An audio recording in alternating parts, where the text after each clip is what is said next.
as the icy grasp of winter descended over Europe in the waning weeks of 1944. The earth-shattering battles rattling the continent began to lose momentum. After their stunning breakthrough in Normandy, the Allied forces began establishing themselves near the German frontier. The Wehrmacht, drained and dispirited like a defeated animal, fought to lift itself back onto its feet. For the Allies, victory in Europe was now within reach. It seemed inevitable. But there was still one man whose wrath could never be taken lightly: Adolf Hitler. Ignoring his advisors' pleas to regroup and defend the homeland, the Führer chose instead to launch one last, massive German assault in World War II. On December 15th, morning broke and the unsuspecting Allied soldiers were on the verge of being completely blindsided. It had been only the previous day. Only a day earlier, Bernard Montgomery, commander of the 21st Army Group, had confidently asserted, and I quote, "Germany's shortages in manpower, equipment, and resources make any offensive operation impossible." The inexperienced Allied soldiers had been drawn into a dangerous sense of calm, unaware that everything was about to collapse around them. Then, without warning, a sudden torrent of German fury swept toward the American lines, a force so massive and overwhelming that it seemed to have appeared out of nowhere. This renewed blitzkrieg would become a crushing, unrelenting attack, and the powerful German advance would tear a deep bulge into the Ardennes, splintering the American front. Yet, even in the midst of this turmoil, a spark of resistance refused to fade. Hidden in the icy forests along Belgium's Lanzerath Ridge, Bulge Jr. and his small group of just 18 men stood firm. These courageous American soldiers would be tasked with holding their position against an entire battalion, more than 500 advancing German troops. If they succeeded, their actions alone could jeopardize Hitler's entire strategy, potentially unraveling his plans and creating shockwaves that would influence the remainder of the conflict. A final violent exhalation. After the catastrophic German surrender at Stalingrad on February 2, 1943, the Red Army's momentum appeared unstoppable. The Soviets, fueled by enormous manpower reserves and an unquenchable desire for vengeance, pressed forward without pause. By late 1944, Hitler was forced to acknowledge that Berlin would inevitably fall to the Soviet advance unless, through some remarkable strategic maneuver, the German armies in the West could be shifted to defend the Eastern Front. Yet the Western situation was hardly better. The powerful Western Allies stood at Germany's threshold, having executed a brilliant breakout from Normandy. Still, in Hitler's view, these Allied forces were far more fragile and easier to divide than the unified and relentless Soviet war machine. The Nazi leader believed the partnership between Britain and the United States was unstable. He imagined that one decisive strike could break their cooperation entirely, compelling the United States to negotiate a separate peace. Such an agreement would allow Germany to concentrate what strength remained against the Soviet threat. But reality painted a much darker picture for Germany. Strategic supplies were nearly gone, manpower was dwindling, and equipment was worn and scarce, making the launch of a rapid, large-scale offensive incredibly difficult. It would require the complete, absolute dedication of every available German soldier on the Western Front. The intended strategy was straightforward: Hitler would revive the blitzkrieg tactics that had worked so effectively 4 years earlier. He planned to unleash a swift, devastating thrust through the Ardennes using his most elite unit, the 6th Panzer Army. Alternatively, the Germans might completely waste the final reserves of the Wehrmacht's power, exposing themselves to an inevitable and overwhelming Allied push into the heart of Germany. Hitler didn't pause or consider adopting a defensive stance. With everything at stake, he set loose the brutal Ardennes offensive. The Allies would later remember it by another name: the Battle of the Bulge. A hidden army takes shape. Maintaining total surprise was essential if the Ardennes offensive were to succeed. The Allied forces had to remain firmly convinced that Germany lacked the capability to initiate any form of major attack. To make this deception believable, the German military quietly mobilized hundreds of thousands of troops, who slipped through the dense forests under cover of night. During the daylight hours, they hid themselves within nearby villages and hamlets, tucking their vehicles inside barns or masking them beneath branches and foliage. Allied aircraft sweeping over the landscape detected no signs that a massive German force was gathering below. The German troops themselves had no idea that they were components of a highly classified mission. The operation's true purpose was kept so secret that even regimental commanders were not briefed until the final moments. Only the highest levels of German leadership were informed about the planned offensive, and even within that inner circle, many senior officers urged Hitler to concentrate the remaining troops and supplies on defending Germany itself. However, at this stage of the conflict, Hitler had long since abandoned any pretense of heeding his generals, brushing aside their warnings without consideration. While the main assault force gathered in secrecy, Otto Skorzeny, an SS commando famed for orchestrating Benito Mussolini's rescue the previous year, directed a clandestine team operating behind enemy lines. These operatives, disguised in American and British uniforms, carried out Operation Greif.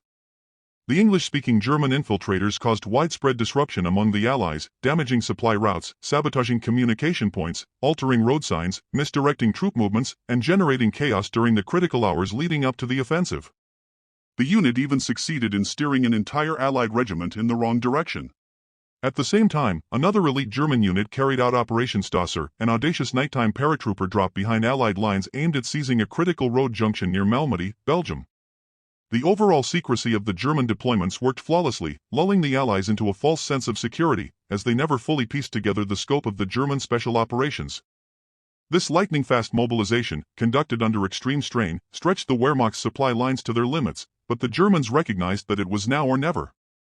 As German forces, both within and beyond Allied positions, prepared for the assault, the unsuspecting American and British soldiers remained completely unaware of the approaching storm. On the morning of December 16, 1944, the German army received the order to launch what they hoped would be a final, devastating blitzkrieg across Europe. An audacious assault.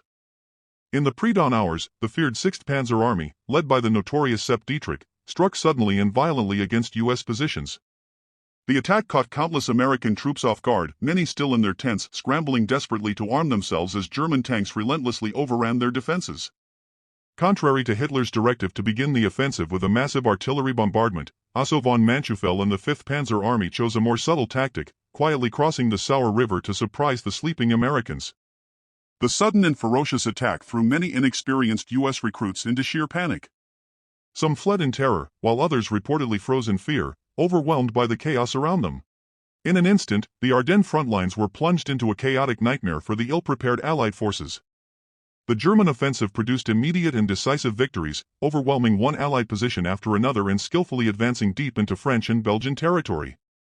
This swift progress, covering nearly 60 miles within the first few days, created the infamous German Bulge in the Allied lines, marking the beginning of a grueling and perilous struggle for everyone involved. Yet, not all Allied troops were inexperienced, and not all faltered in the face of terror. Amid the turmoil and devastation, a small number of American soldiers displayed remarkable courage and steadfastness. Their extraordinary bravery and unyielding resolve in the critical hours to come would secure them a lasting legacy in history. Brothers in arms. The 18 men of the 394th Intelligence and Reconnaissance Platoon were an elite, though relatively inexperienced, unit deployed to the dangerous terrain of the Ardennes. Among the men were college-educated graduates of the now-defunct Army Specialized Training Program, which had prepared future soldiers in fields such as engineering, foreign languages, and medicine. Leading the platoon was one of the youngest officers in the entire Army, the 20-year-old prodigy, Lieutenant Lyle Bulge. The platoon consisted of 2 reconnaissance squads, each containing 9 men. While highly trained for intelligence-gathering missions, they were poorly equipped for direct combat against German forces. Their principal mission was to serve as a specialized reconnaissance unit, gathering detailed information on enemy positions, strength, and movements, then reporting it to the regimental intelligence officer. They operated a combination of patrol vehicles and observation posts, coordinating intelligence activities across the regiment to fulfill their objectives. Stationed in a brick building in Honingen, Belgium, near the German border, they utilized the basement as a storage area for military rations. On the fateful morning of December 16th, the 2 squads observed a significant German advance in the nearby town.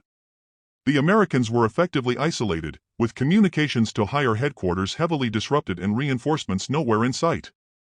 At that time, most American forces in the region were engaged in assaults on the Siegfried Line near Wallerscheid, only 5 miles north of the platoon's position.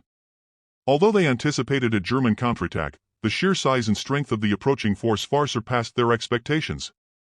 Previous intelligence and military reports had portrayed the Wehrmacht as weakened and disorganized. As the enormous German formations marched toward the U.S. lines, the GIs struggled to comprehend where such a massive force had emerged from. Undeterred, Lieutenant Bulge and his men resolved to establish defensive positions atop Lanzerath Ridge, a hill on the forest's edge that overlooked an expansive pasture. Hidden beneath a canopy of pine logs, their position overlooked a 300-yard section of the ridgeline to the northeast, providing a clear view over the fork in the road to their left. As snow drifted around them, the Americans melted into the landscape, effectively invisible to enemy observers below. They made use of a nearby log hut for warmth and armed themselves with an impressive array of weapons procured by Bulge, which included extra carbines, automatic rifles, and a light machine gun. Adding to their formidable arsenal, a .50 caliber machine gun mounted on a jeep, also secured through Bulge's resourcefulness, was placed to maximize control over the road. The platoon carefully positioned the jeep to ensure it offered a decisive tactical advantage. Conducting regular jeep patrols to maintain contact between the flanks and monitor enemy movements, the platoon, originally intended to serve as the eyes and ears of the 394th Infantry Regiment, was now thrust into a role for which they had little preparation. Their new and singular objective was to defend the area at all costs, holding out in the hope that reinforcements would arrive. Bulge later reflected in an interview, "We weren't trained to occupy a defensive position in the front lines. We were trained to patrol and gather intelligence on the enemy." Yet now, they would be forced to rise above their original training. A last chance for German victory. As the Americans steeled themselves for the impending assault, on the opposite side of the battlefield, the German 9th Regiment readied to carry out their mission. Their mission was to spearhead the push of the 6th Panzer Army by striking the village of Lanzerath and reducing it to ruins. German leadership wished to preserve their armored vehicles for more demanding clashes ahead, believing that the infantry of the 9th Regiment was more than sufficient to seize the small village blocking their path and eliminate any scattered American units in the vicinity. By this stage of the war, most German formations consisted of a blend of hardened veterans and a significant number of inexperienced young soldiers who had scarcely handled firearms. During the Normandy campaign, the German 3rd Panzer Division, once renowned for its combat prowess, had been devastated. It was reconstituted with personnel taken from Luftwaffe field regiments in an attempt to sustain German morale. These newly added troops carried the modern STG-44 selective fire rifle, rifle grenades, and various other weapons. Still, they lacked battlefield experience and, influenced heavily by Nazi Germany's relentless propaganda apparatus, genuinely believed that American troops were poorly motivated and unlikely to offer serious resistance. From this rebuilt 3rd Panzer Division, the 9th Regiment was given the responsibility of launching the assault on Lanzerath and clearing the village. Their next objective was to push forward and strike the towns of Hansfeld and Bullingen, where they expected to encounter the main concentration of American forces. Immediately behind them, the 6th Panzer Army, led by Kampfgruppe, was scheduled to advance, launching its attack along the route through Lochimmergraben as soon as Lanzerath had fallen. Despite Germany's recent defeats and the reality of being pressed hard by enemy armies on two separate fronts, the morale of these German troops remained remarkably high. They viewed themselves as the last true shield of their homeland and were resolved to fight fiercely to defend it. Letters written by German soldiers during this time revealed a surprising confidence and resolve. They believed that a victorious breakthrough was still within reach and saw their ongoing offensive as an unstoppable surge.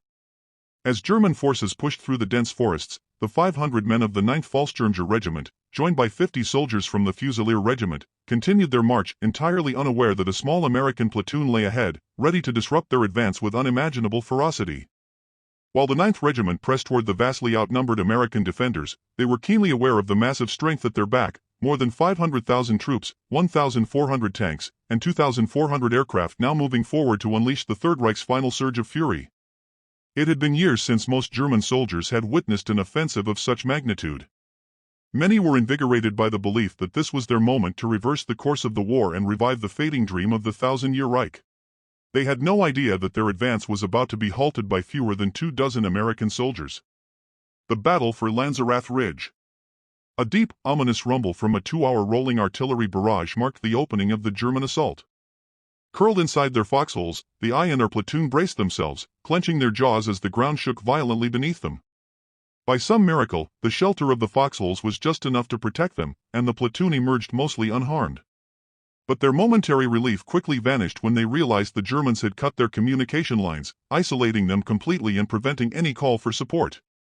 In urgent need of information, the regiment radioed an order instructing the platoon to maintain their position and dispatch a patrol. As the patrol moved cautiously through the devastated terrain, they watched with dread as a massive German infantry force advanced under the eerie illumination of enormous searchlights near Losheim. When daylight arrived, Bulge sighted a long column of roughly 500 German soldiers moving toward their defensive line. 18 men facing 500, it was absurd. Bulge immediately contacted regimental headquarters, requesting authorization to fall back and conduct a delaying action. Instead, he was commanded to remain in place at all costs and wait for reinforcements from the 3rd Battalion. As the German troops continued forward, Bulge sent several of his men to reinforce various defensive and observational locations. Skirmishes erupted throughout the village, where American soldiers engaged the advancing enemy in close-quarters fighting. The enthusiastic German infantrymen were both inexperienced and overly confident, and their reckless aggression would soon prove disastrous. In one notable moment, Krieger, an American soldier, single-handedly took out most of an entire German platoon using the .50 caliber machine gun mounted on the jeep. On their elevated ridge position, Bulge and his men prepared to ambush the approaching Germans. But a young girl from the village inadvertently alerted the enemy to the Americans' presence. The Germans quickly took cover, and a ferocious firefight erupted between the vastly outnumbered American defenders and the advancing German infantry. Exposed and heavily outmatched, the Americans dug themselves deeper into their reinforced foxholes. They relied on their experience and the well-practiced defensive routine they had carefully established. As the freezing battle descended into one relentless burst of gunfire after another, the Americans were astonished by the flawed tactics of the German troops, who repeatedly charged straight ahead and clustered together in open terrain. Some American soldiers later remarked that it felt almost like, quote, shooting clay ducks at a California amusement park. Many German soldiers were shot down as they attempted to climb over the 4-foot-tall barbed wire fence that stretched across the field. German bodies soon covered the snow as their casualties continued to rise. The Americans allowed German medics to evacuate the wounded under a white flag, but they quickly reopened fire once they noticed suspicious movements. Throughout the entire day, the American platoon defended their position with unyielding determination, delivering devastating losses to the advancing German troops. Their deep foxholes and the thick layer of snow that had fallen overnight made the American defenses nearly impossible for the Germans to locate. The enemy knew the general direction of the incoming fire but could not accurately target the hidden positions. Lieutenant Bulge was resolute in his decision to fight until their final round, even as the threatening presence of the 1st SS Panzer Division grew closer. Eventually, the Germans' continuous fire inflicted serious damage, destroying the I and our platoon's radio and cutting off their final means of communication with the outside world. As evening approached within the frozen, war-scarred woods of the Ardennes, the Americans, running dangerously low on ammunition and unable to reach regimental headquarters for further direction, understood that their chances of surviving Lanzerath Ridge were almost non-existent. The last stand slowly and painfully, the German infantry began to adjust their tactics. Instead of charging directly into gunfire, they switched to using roadside ditches for cover, advancing cautiously with their rifles aimed toward the American foxholes. The battlefield erupted with the overwhelming noise of constant gunfire as both sides unleashed a storm of bullets. With every shot fired, the defenders grew more anxious as their ammunition dangerously declined. The Germans continued launching one assault after another, growing increasingly frustrated as the snow-covered American platoon remained nearly impossible to see.